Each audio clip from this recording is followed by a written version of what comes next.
నమస్తే, welcome to Sri VNR news.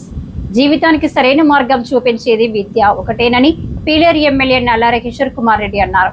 Annamayya జిల్లా Pileru Mahatma Jyoti Bapule BC బాలికల గురుకుల పాఠశాలలో సోమవారం ఎమ్మెల్యే కిషోర్ కుమార్ రెడ్డి విద్యార్థులకు స్కూల్ యూనిఫామ్ అందజేశారు.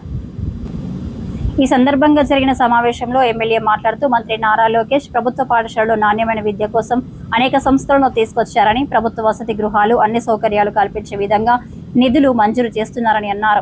బాలికలు కష్టపడి చదివి జీవితంలో స్థిరపడాలని అన్నారు. వసతి గృహాల అభివృద్ధికి, బాలికల సంక్షేమానికి ఎప్పుడు ముందుంటామని అన్నారు. విద్యార్థులు ప్రభుత్వం అందిస్తున్న సౌకర్యాలను సద్వినియోగం చేసుకుని బాగా చదివి మంచి మార్కులు తెచ్చుకొని జీవితంలో ఉన్నతంగా స్థిరపడాలని కోరారు. పాఠశాల పరిసరాలను ఎమ్మెల్యే పరిశీలించారు. ఈ కార్యక్రమంలో కూటమి నాయకులు, అధికారులు, పాఠశాల ప్రిన్సిపల్, ఉపాధ్యాయులు తదితరులు పాల్గొన్నారు.